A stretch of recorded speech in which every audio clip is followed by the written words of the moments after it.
अपने आपको सौभाग्यशाली बनाने का हमने आपने काम किया। 500 साल पहले कोई बाबर नामक आताताई आया था और जिस भगवान श्री राम के नाम पर हम 14 कोसी परिक्रमा करते हैं, पंचकोसी परिक्रमा करते हैं, दीपावली मनाते हैं, तमाम प्रकार के अनुष्ठान करते हैं, गांव-गांव में रामलीलाएं होती हैं। उस भगवान श्री राम के जन्मस्थली पर भव्य और दिव्य मंदिर को तोड़कर कलंक का ढांचा खड़ा करने का काम किया था। और जब जब हम दर्शन करने जाते थे तो भगवान श्री राम उस कलंक के ढांचे छोटे से घर में विराजमान मिलते थे। यहाँ तक तो गनीमत था। उसके पहले जाएंगे तो भगवान श्री राम ताले के अंदर बंद थे, काल कोठरी में बंद थे।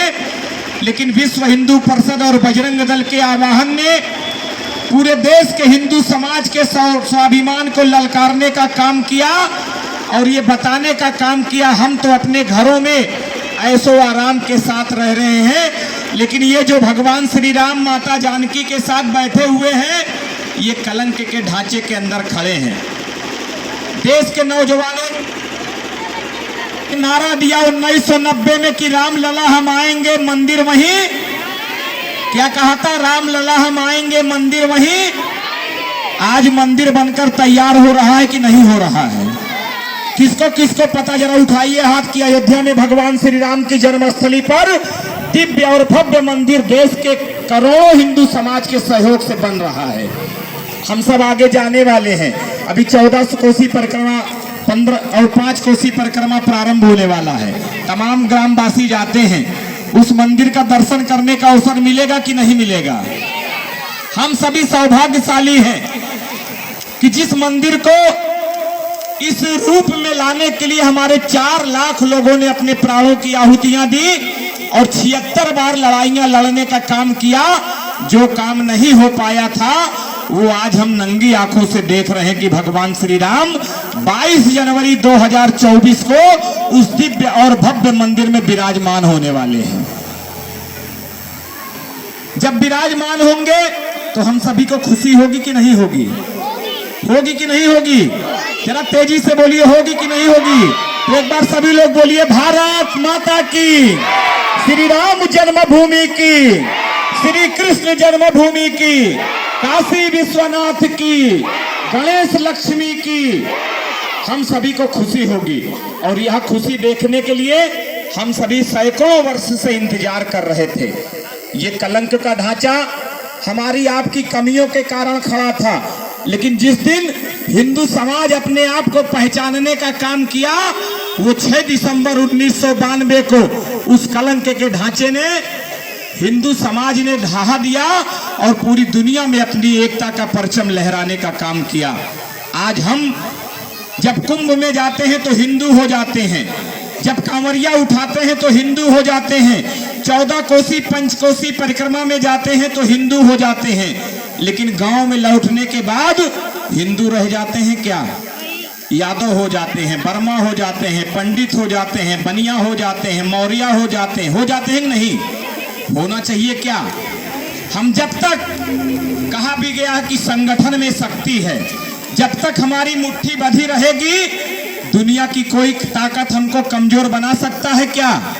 लेकिन ये पंजा जब खुलेगा तो अलग अलग हम दिखेंगे, अलग अलग किसी को कोई मार सकता है ना। लेकिन जिस दिन बजरंगबली की मुट्ठी की तरह हिंदू समाज संगठित शक्ति का परिचय दिया तो हमने धारा 370 भी समाप्त किया। हमने भगवान श्री राम की जन्मस्थली पर भव्य और दिव्य मंदिर को बनाने का काम कर रहे हैं। इस प्रदेश को कभी खान मुबारक, मुख्तार अंसारी, अतीक अहमद जैसे गुंडे चलाते थे, लेकिन आपकी एकता के शक्ति के बल पर आज ये सारे गुंडे कहाँ हैं? या तो भगवान को प्यारे हो गए या तो जेल की सलाखों के पीछे हैं। और मैं निवेदन करने आया हूं, ये पूजित कलश जो आपने कलश का पूजन किया ना है, ये कोई छोटे मोटे संघर्षों के बाद नहीं आज पूजन कर रहे हैं। बहुत लंबी श्रृंखला है। हम सभी के परिवारों ने बड़ी कुर्बानियां दी हैं, बड़े बलिदानों के बाद आज ये अक्षत पूजित कलश अपने मध्य आया है। तो मैं सभी से निवेदन करता हूं कि अभी गांव-गांव इस कलश का पूजन होगा।